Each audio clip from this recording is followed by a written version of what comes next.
Welcome back to the Ragged Coast Kitchen. Today we are gonna make my easy magic chocolate pie. This is a recipe that is actually in my cookbook, Chocolate for Beginners. The recipe is no bake, and it just happens to be vegan, gluten-free, and grain-free. And I have to say that some people are a little hesitant to try the recipe because of that, but this pie is so delicious and so easy that if you do try it, you're gonna make it again and again and again. So let's get right to the recipe. In this bowl, I have about a half a cup of dates. I've taken the pit out, and you should too. These are medjool dates, but you can use any kind of date. As long as they're fresh and not too dry, these are still nice and soft. A cup and a quarter of almonds, and a cup and a quarter of walnuts, a teaspoon of vanilla extract, and half a teaspoon of sea salt. This is all gonna go into a food processor.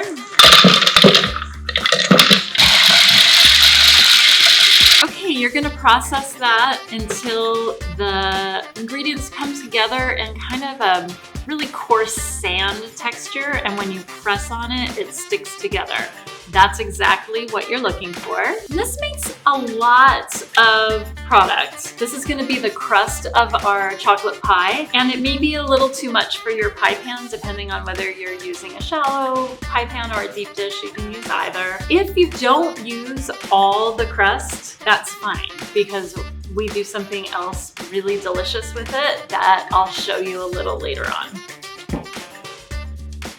All right, so we're gonna pour it right in our pie plate. I'm just gonna press it right in there. And I like a nice sharp curve at the bottom of my pie plate because I like the thickness of my crust to be pretty uniform all around. So I get my finger right in there and press that up the sides, into the corner and up the sides. Once you've got the crust in there, again, you may have a little extra. Just put it back in the bowl, and we'll save it for later. In another video, I'm gonna teach you how to make really delicious vegan truffles with that. On the stove, I've got a can of full fat coconut milk and a quarter cup of coconut oil, and I've heated this to about boiling. In the food processor, I'm not even gonna wash it out. We're going to add 2 cups of bittersweet chocolate.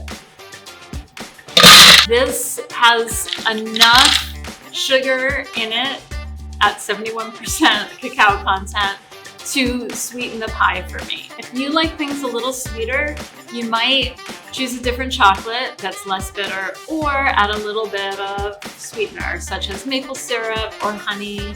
I would avoid granulated sugar because it's gonna give it a little bit of a gritty texture because it won't dissolve in the fat that we're adding. So I would definitely go for a liquid sweetener like maple syrup, honey, I don't know, molasses even would be good. So anyway, if you like it sweeter. I think this is sweet enough, but that's me. Now I'm gonna add the hot coconut milk and coconut butter.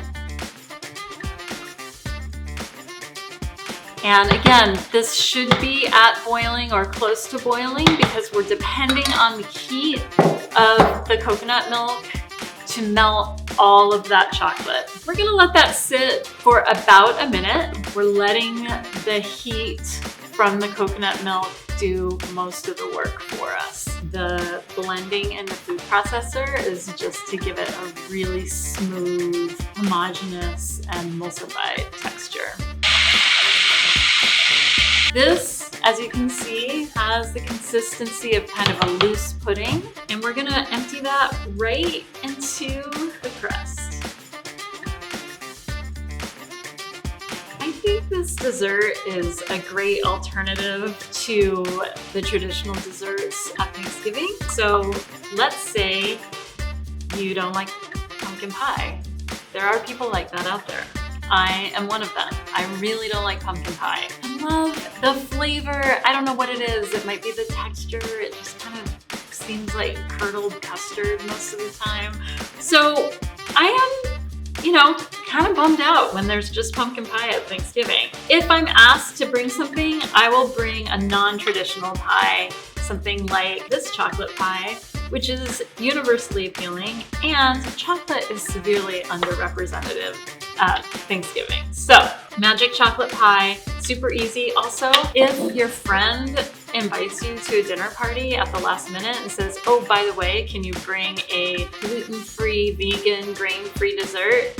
This is the one, because seriously, that's how long it takes to put together. You stick it in the refrigerator for a couple hours and it's done. So that's what I'm gonna do. I'm gonna go stick this in the refrigerator, and once it sets, you just slice it up. If you wanna make it dairy, I like to serve it with a big scoop of lightly sweetened whipped cream, or you can go for ice cream, or you can go just as is.